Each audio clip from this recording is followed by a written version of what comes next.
thank Your Excellency for coming. For hosting this 11th session for the African Regional Forum on Sustainable Development, and for the warm welcome and hospitality accorded to me and my delegation here in this beautiful country, Uganda. Thank you. I wish, my dear brother, to acknowledge cordial relations which do exist between Zimbabwe and Uganda, which date back to Zimbabwe's liberation struggle and the high-level visits that have taken place between the two countries since the advent of the Second Republic, as testimony of these warm relations between us.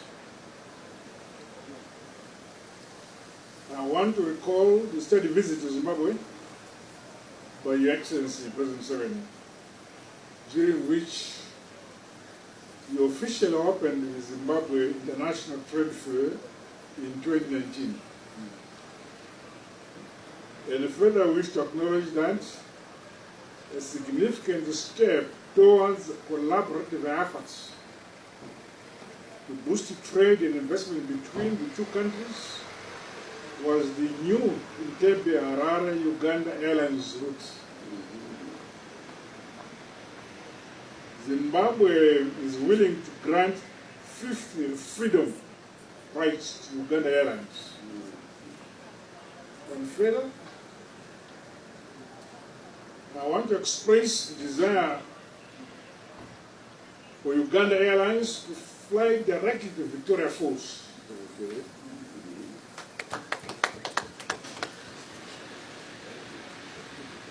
In this regard,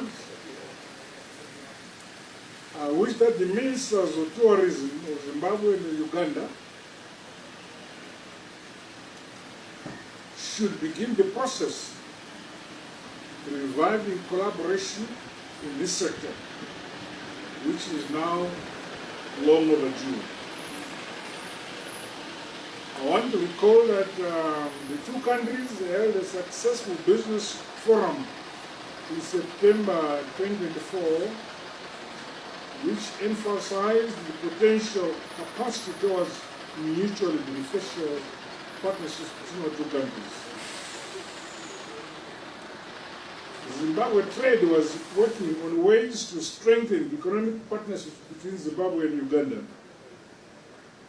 And plans are underway for Zimbabwe to convene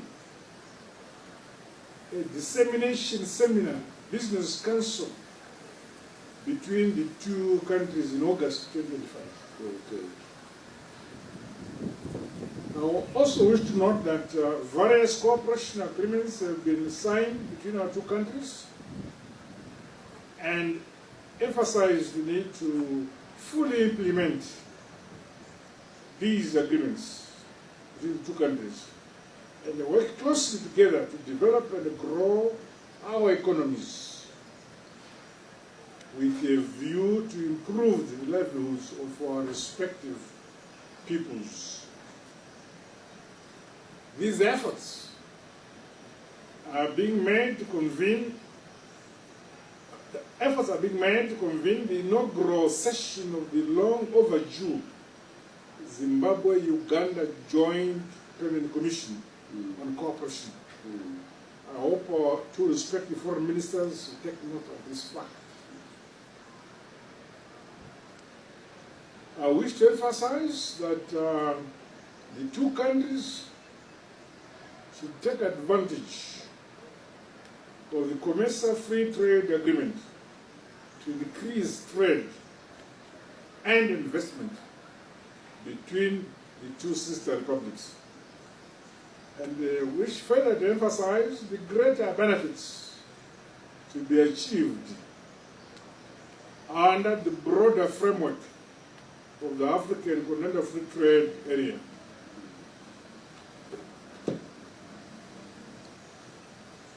I wish, my dear brother, to appreciate yourself for the relentless support for the removal of the illegal sanctions imposed on Zimbabwe by some Western countries. We thank you for that stance. And I further wish to thank President Museveni for spearheading the quest for regional peace and stability in the Great Lakes region, and for his role as the East African Community appointed mediator for inter-Burundi dialogue, as well as his lead role in the establishment of the East African Political Federation.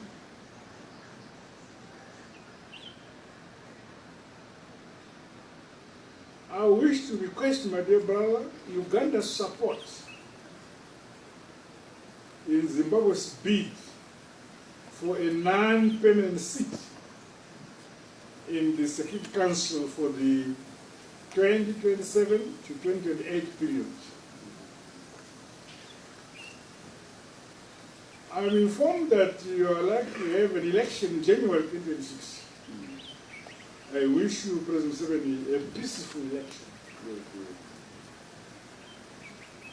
May I renew the government of Zimbabwe's readiness to continue working closely with Uganda at the bilateral, regional, continental, and international levels to advance our common aspirations as African countries. Last but not least, I wish you, Excellency President Museveni, continued success in your onerous responsibilities as the President of the Republic of Uganda, as well as peace and prosperity for the people of this great republic. I thank you, my dear.